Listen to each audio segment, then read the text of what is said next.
1, 2, 3, 4. Almost a weekend and you don't know what to do. Or you just need something fun to listen to. Southside Pod! Yes, we're on the air. Pod. And the gang's all here, all things on the south side. We're listening to the Southside Pod. Looking for the best Southside breweries.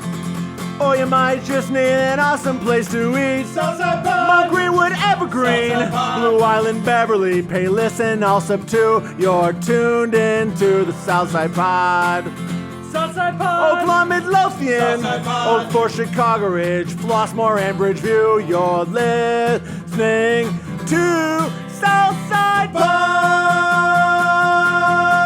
And belly on up to the 9-foot homemade oak bar. Pour yourself a cold one. My name is Chris. Bill is here. Mike's got his guitar. And this is 30 Minutes of Good in a World of Dumb, known as Southside Pod. And I have so much planned for this show. I have been working this week on a lot of different ideas. If you are not subscribed, now is the time to do that. We are going to be out with the people in Blue Island coming up here on the 30th of April, and that is going to kick off an entire summer of events with Southside Pod out with you, the people. Spread the word and subscribe anywhere podcasts can be found, and always at southsidepod.com. Today we're going to Lansing to check out a brewery that I'm going to tell you right now is one of those hidden finds that once you find it, you never want to lose track of it. We're going out to LEMONT, where they have all kinds of events coming up indoors and outdoors as the weather warms up. Couple of really good bands going to be hitting EVERGREEN Park in the Beverly area. A popular Bridgeview drive-in is moving all the way out to Mokina. Mayfest is on the way for Blue Island, and a meteor shower can be seen from anywhere on the south side this weekend. I'm wasting time previewing it. Let's get to it. This is Southside Pod.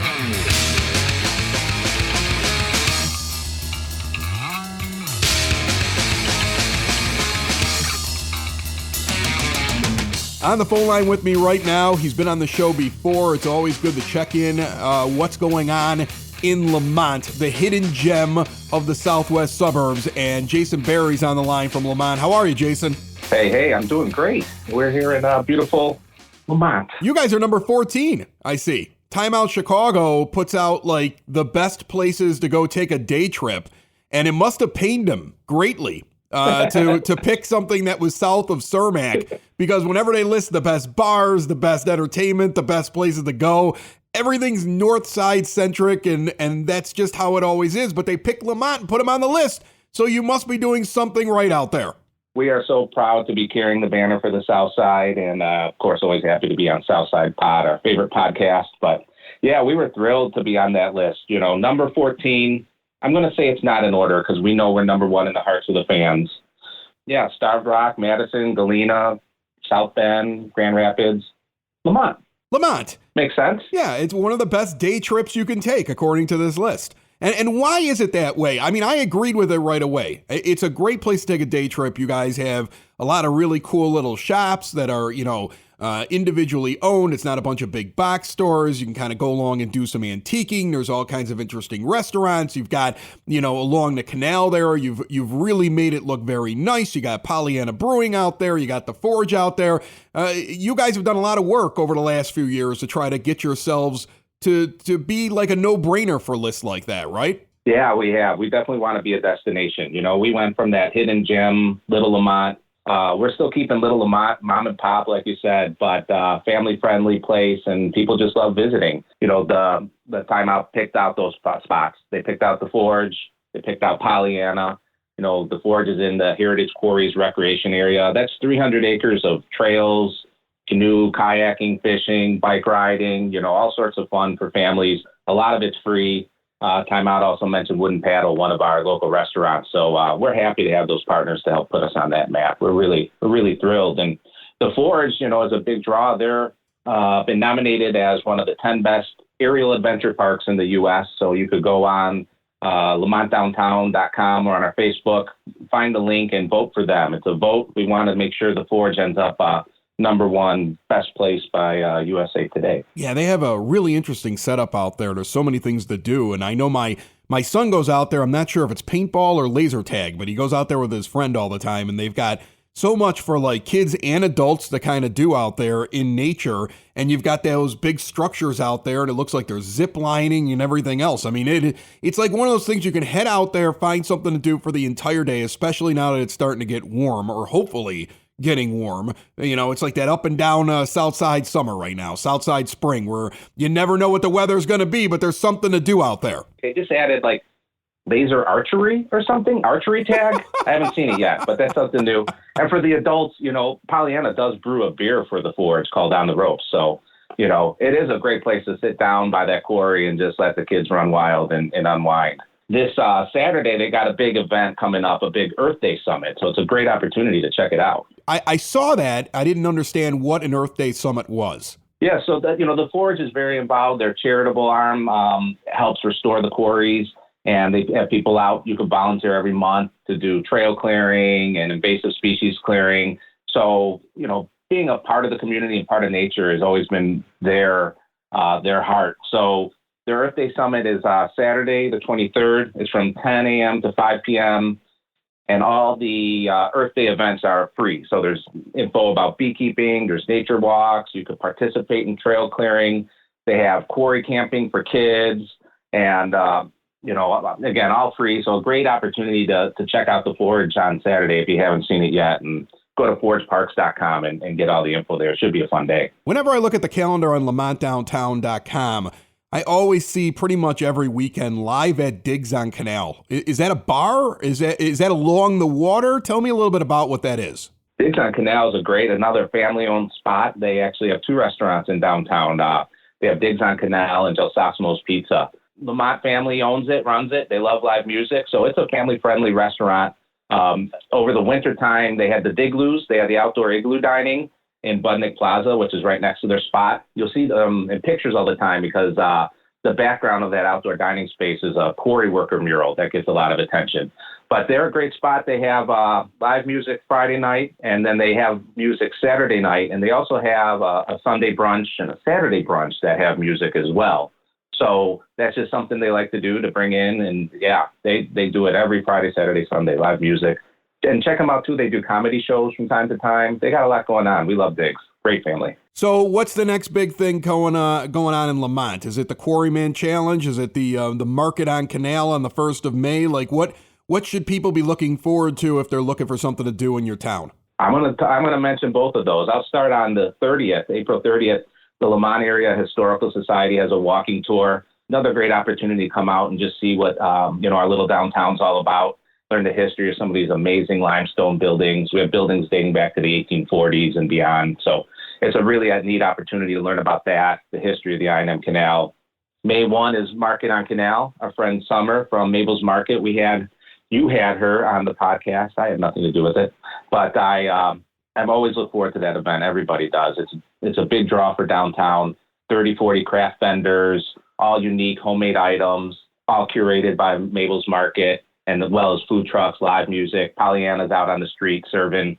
So that's a great time on that Sunday, May 1. And like you mentioned, the Quarryman Challenge is the following Saturday, May 7th. So that's a 5K and 10K race.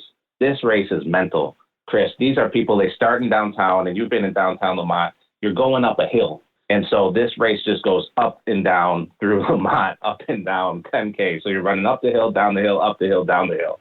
It is a brutal race, and people love it for it. So the Quarryman Challenge, if you're up for it, go to quarrymanchallenge.com. I hear that Pollyanna's brewer, Brian, runs this race every year, and Pollyanna has a Beat the Brewer promo where I think if you beat the brewer, I think you get a beer. Well, he better run then, or he's probably pretty good at running. Yeah. What about Jason Berry? Is he going to be in the Quarryman Challenge? You seem like you're athletic enough for this, Jason. Yeah, I'll be passing out beer at the end. Pollyanna has the after party this year is at Pollyanna, and so they're going to have music, food. And it's the grand opening for their new outdoor patio space. So they built a new deck. It's perched on top of the I&M Canal. They have over 140 seats outside now. And so we'll be doing the ribbon cutting and grand opening there for them on May 7th as well. I think that starts off at noon and goes all day. Wow, an exciting couple of weeks coming up here in Lemont. Again, you can check out everything they have to offer at LemontDowntown.com. It's one of those places that when I go out and visit there, I kind of want to tell everybody, even though I think I mentioned it on the show before, lots of parking. You know, when you pull into a place like that, the way that you guys have it set up when you pull in, you first look at it when you're first entering that area as, oh man, there's just a little bit of street parking, and yeah, it's cool and it's quaint, but like, how am I going to find a place to put my car? And you don't realize that all of those lots, those are all part of the village, right? Like Lemont has all of these free lots like all over the place. They're just kind of like part of the background, I would say. Like they fit perfectly into the scene. So don't worry too much when you go out there. You're going to find a place to put your car. Yeah. No, it's important. There's free parking at the metro station every day. And there's actually a parking garage behind Next Mex restaurant that's free and open to the public too. And we want to make sure people get downtown, park the car, and then, you know, hit a restaurant, hit Polly, hit one of the taverns, hit some of the shops, go to Mabel's, go to Jilly's, One Happy Girl, wherever it is, you know, and hop around. Yeah, and Jason Barry will be there because, trust me, every time you go down to Lemont, you bump into the guy. I think he spends his entire life hopping from spot to spot in Lemont. It's almost like Where's Waldo? You're playing Where's Jason. Yeah, I don't mind. That's not a bad way to do it, right?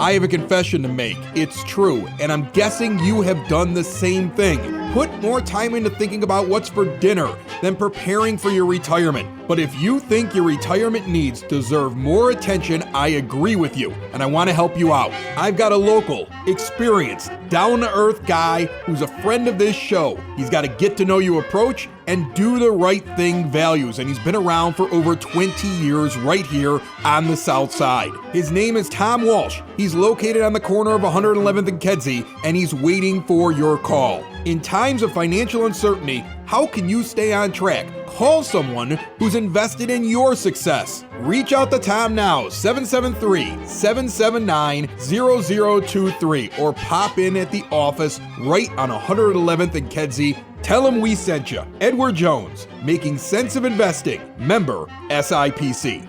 Do you bowl? I mean, not regularly. But you've bowled before. You've gone to a bowl. You've gone to a bowling lane and you've bowled before. Multiple. My wife is an excellent bowler. Okay. Her brothers are even more. They have like 300 bowlers. Are they in leagues and stuff? Yes. Those? Now you've never been in a league. No. Even like when I was one. like little. When you were little. Oak Forest Bowl. Yeah. All right. So you'd be able to understand what I'm talking about. Here. And I now play in like a men's club league that is ended by the time that this airs. I think I'm right now as we're talking. There's one more week. All right. Okay. Last year, my team won the championship, and now we have to hand back the trophy. And so, like, after we're done talking tonight, I'm supposed to swing by for pictures with the trophy before we hand it over to these guys. I don't know why. Who cares? Okay. Like, honest to goodness. Every game, I was just drinking and rolling a ball. Like, I don't know. Right. Then they count my handicap, and it turns out I did okay. Like, that's how it doesn't count as a sport unless you're really good. Right, exactly. Well, here's the thing. We have a guy on our team who's really good, okay? Like, I've watched him go into the ninth frame with a 300 game multiple times over the last couple of years, and he's got 2 or 3 of them that are official in his life, okay? He's really good. When he's having a bad night, he becomes a very angry bowler. I think most good bowlers are when they're having a bad night. I think See, this was something look, I played 16-inch softball, baseball, basketball. I was even a hockey player when I was younger. Most competitive guys. All these other sports that are contact sports, football, guys get heated, they yell at each other. Yeah. I never thought it would happen in bowling.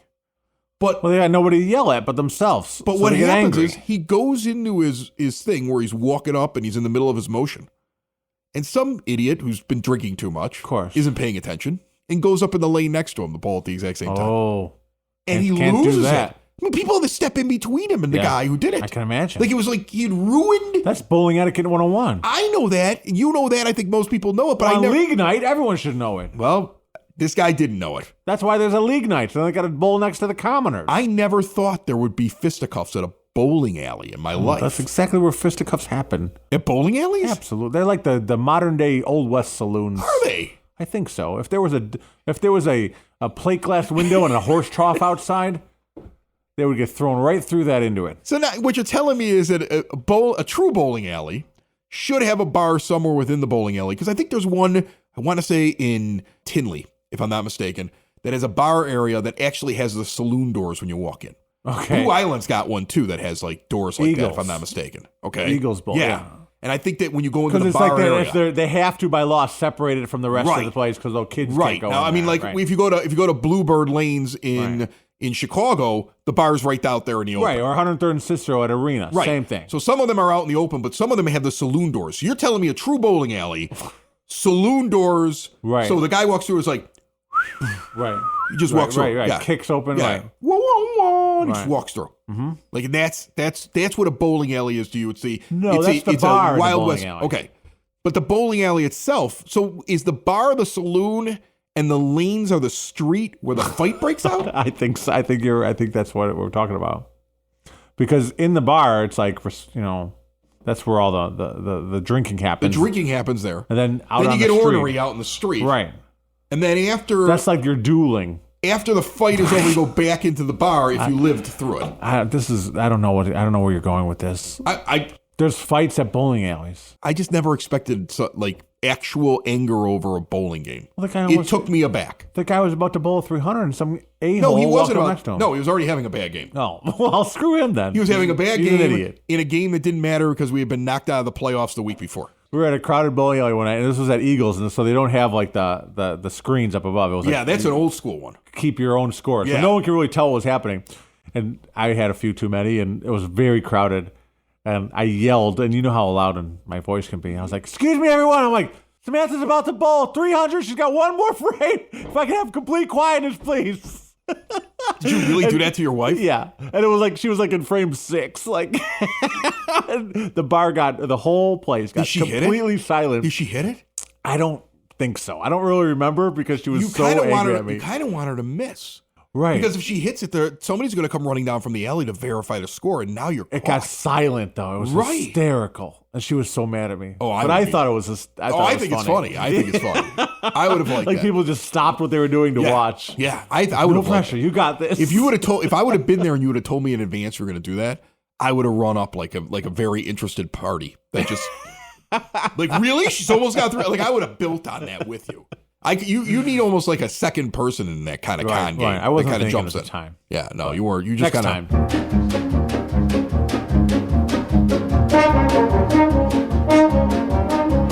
It is now time for your Southside Pod Bulletin Board, brought to you by Cool Clouds Vapor Shop, located at 3837 West 95th Street in Evergreen Park.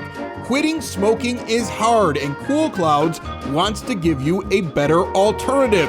Check out their full taster bar and check them out online right now at coolcloudsvapor.com. The very popular Duke's Drive-In in Bridgeview is not coming back to Bridgeview. It closed in 2019. It is going, though, to Mokina. You can get Duke's in Mokina starting in June.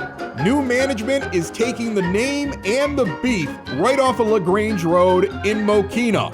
Look for the same stuff you used to get at Duke's in a very different location. The summer music lineup at the Forge in Lemont is now out and available for you to see. Some highlights for you to check out. June 11th, Super Diamond, a Neil Diamond tribute band playing at the Forge. Two Hype Crew is going to be there on June the 25th.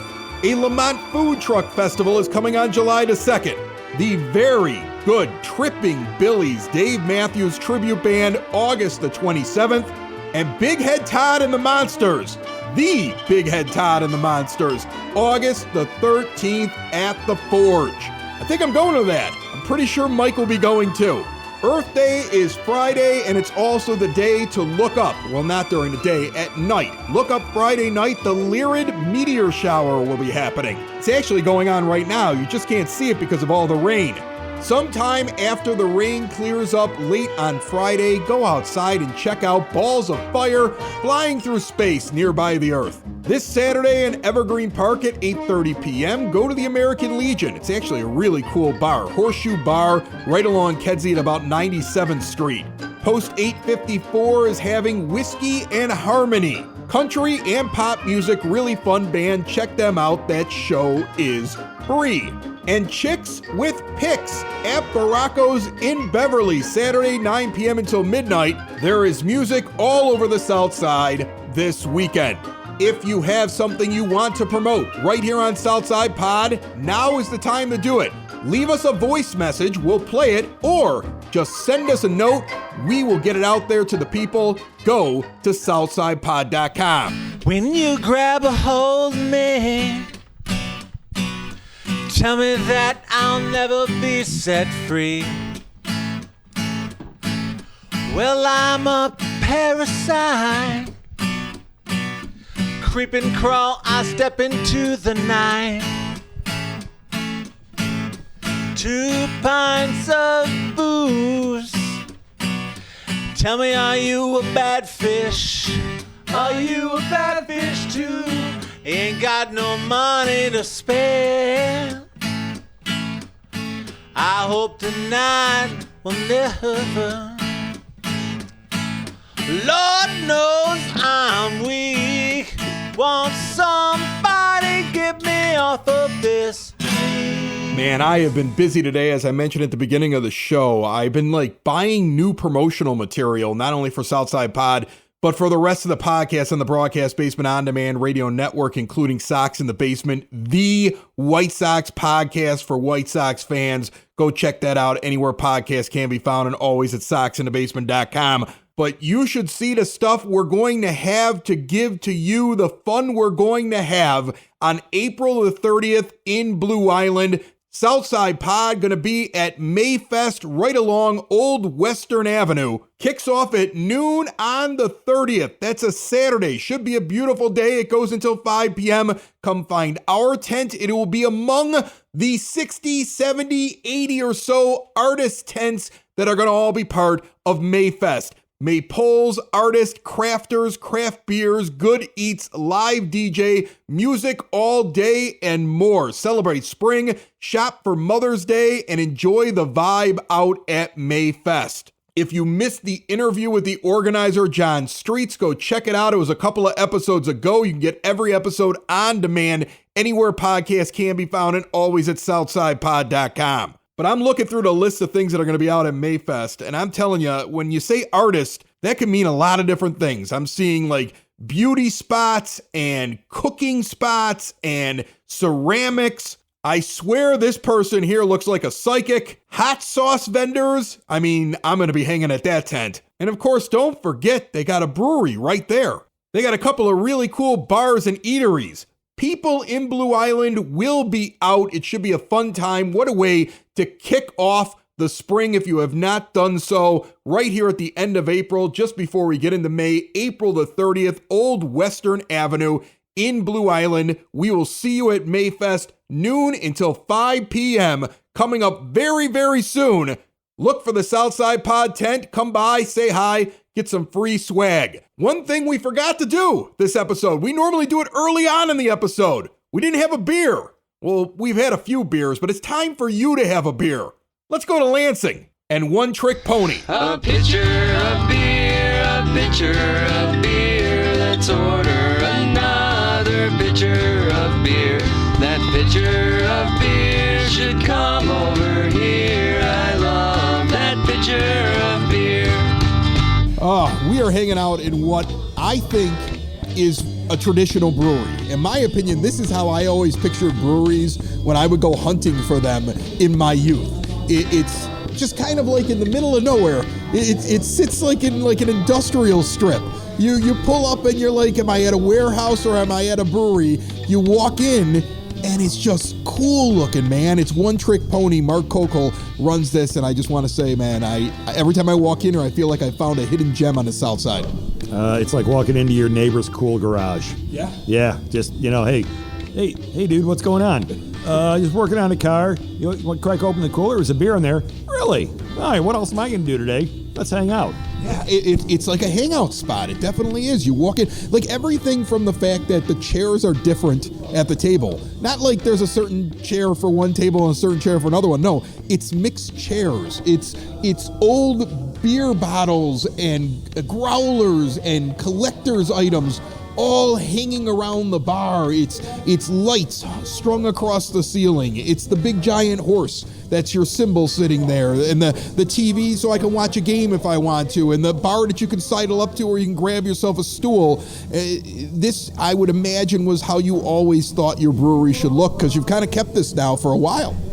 Okay, so to be honest with you, we moved here in 2014. We opened up about half a block south where we are right now. And when we opened up, I gotta say, I never ever thought about what a place would look like. And as it turns out, other folks had ideas, and it turned out that we opened up as a hole in the wall back in 2012. Our 10-year anniversary is coming up June 1st. At some point, I suppose I should plan something. But we opened up literally as a hole in the wall, came down here in 2014, and we had folks that were offering time and effort, and we salvaged some bricks and created a bar out of them and created most of the furniture ourselves. And the chairs that you're talking about, they come from here, they come from there, and You're like my grandmother's bar that she used to have in her basement, like 2 stools that she got from behind a bar because they were throwing them out and she found them in the alley. I mean, but it works. What's better than leather or what's better than vinyl is black duct tape. It really works good. So now here's the thing. I think guys and girls that like to go out and discover beers, when I walk into a place like this and I hear they're coming up on their 10-year anniversary, and there isn't the glitz, the glamour, and like the positioning, like where you're sitting around and you're trying to go for a certain motif, obviously you're surviving because the beer is good. And that's kind of how I feel when I walk in here. It's how I felt when I walked in there the first time. It's the beer, right? Absolutely. I have been, I got to tell you, I get criticized by my own staff about why don't you go on social media and just, pump the business. And there's just certain things that the way I grew up, walk softly, carry a big stick. You don't have to promote yourself that much. But in this business, you do. I understand that. And so we're constantly evolving. I understand that. But we're very understated, and it's by design because it's more my style. I am not a flashy guy at all, not a flashy guy. Some folks may say that I'm a bit fiery. Okay, fiery, but flashy? No. The places I always liked when I was growing up, once I turned 21, of course, were places that were comfortable to walk into, and as long as you had to squint your eyes when you left the place, it was probably a fun time. Yeah, and this is that kind of spot. I mean, you even found a way to put together a little beer garden out here, and it's like my grandmother's lawn furniture's out here with a little fire pit. But in the summertime, I've been here, and you wouldn't expect it, but this place can start hopping. People know that it exists. It's kind of like one of those hidden treasures out here in Lansing. So you've been around here for 10 years. The beer is clearly good for you to be able to bring in people and be around for as long as you've been here. So what are the big beers? If somebody hasn't been here before and they're saying, okay, I got to find One Trick Pony then, and I got to check this out, what are you guys best known for? What are you most proud of that you guys have on tap? A quick story about how we were named. I was homebrewing with someone that loved hoppy beers, only liked IPAs. And when he tasted a couple of beers that I did, and he said one day, hey, can I come over and help you brew? And I told him, F you, I'm not going to be a one-trick pony brewing you IPAs all the time. Which I may have told you this story last time you were here. If you haven't heard it, it's okay. I'm going to listen to it again. And so I said, again, F you politely, but I'm not going to be a one-trick pony. And about a year and a half later of just stepping up homebrews, and those homebrews, for the most part, they've evolved into our everyday beers that are always on tap right now. So it was a pithy throwaway line. That's how the brewery was named, and we still have on tap all the time Stormcat, which is an amber IPA, very very heavy in mosaic hops, a little bit of sweetness from the caramel malts, a bit of It kind of reminds me of some kind of orange peel in the flavor in the back. Warlander is another big seller. That's probably the second biggest or second largest seller that we have. And Warlander is the hop bomb that the malty hop bomb that I always enjoyed before realizing that I like big, bold beers. But we're not just one trick pony about only brewing IPAs, because that was again the reason for the polite you. Yeah, the polite off. Pretty proud of our Belgian beers. In Belgian beers, we have Permisha on tap, which is a Belgian triple. It's a combination of 3 different Belgian yeasts. Let's talk about this one right here. Let's talk about this. This is your Warlander. This is, you told me this was a triple IPA. So I'm a big IPA drinker from back when the IPA craze was really getting going, right around the early 2000s, late 90s out in California. I was doing radio. So like my love of IPAs really is rooted in those West Coast ones. And when you said triple hop, I was like, all right, this could be really brutal, or it could be something that's right up my alley. It's right up my alley because like you triple hop this and it doesn't feel like I'm going to die. It's not like overly bitter. Then again, I really like bitter beers, but I mean like it's not something where I'm drinking it and I'm thinking to myself like they didn't add the taste in. They just went crazy on the hops and there's no taste. This has a lot of taste to it. This is a really good beer. Thank you. So the way this beer came about was probably around 2010. I stopped after work back in those days. Had a day job. Still do, but back in those days, stopped at a bar right outside the day job. A beer called Hop Slam was on tap, and it had just gone on tap that night. And I knew that I had to catch a train at 7:45. I got to Casey's. 7:15, had one of those, and very quickly I got my second. And the next thing I know, I'm figuring 8:45. I'm going to catch the 8:45 train, and. You're reasoning with yourself. I had one more and then, struck up a conversation. And next thing I know, 9:45, what is this beer? I had never had it before. And as it turns out, it's a beer that is brewed out of state, but it's got an enormous following. At the time, I didn't know it, but I knew that I liked what it brought to the table in terms of a lot of hops, but a lot of malt. And that malt really supports the hops. A lot of mouthfeel, a little bit of warmth as it's going down. A very approachable double IPA. But I knew that I didn't want to do the same beer, and so I figured out, how else can we possibly do this beer, or how else can I brew it at home? And so the magic that we use, brown sugar.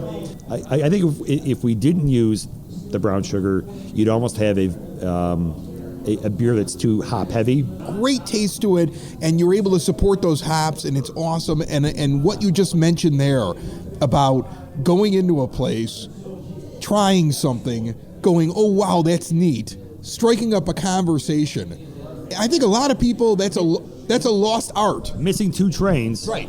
But that's what you get when you walk into One Trick Pony. That's my synopsis of this place. Yes. You see it, you stop in, yes. You go, I'm going to come into One Trick Pony. I'm going to come in here. I'm going to sit down. I'm going to check out the ambiance of this place, and I'm going to be like, oh look, this is cool. This is cool. This is cool. I'm going to try this beer. I'm going to get into a conversation with a stranger, and instead of being here for an hour, I'm going to be here for 4 hours. I think that's the best way to describe your brewery.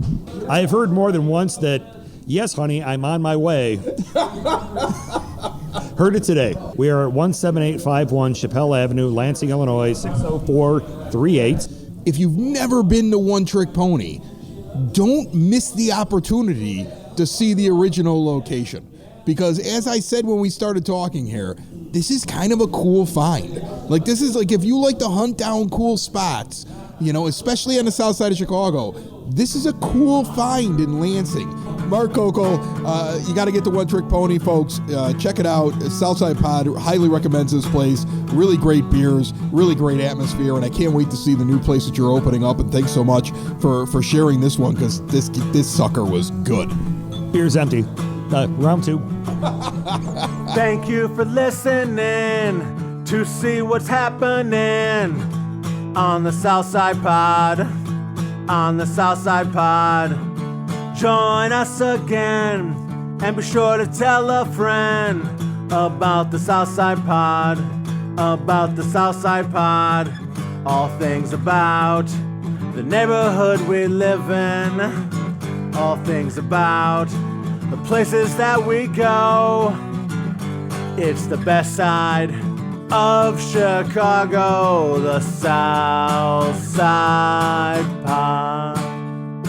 But to that point, and you'll edit this out because I'm rambling at this point. I have no idea where I'm going.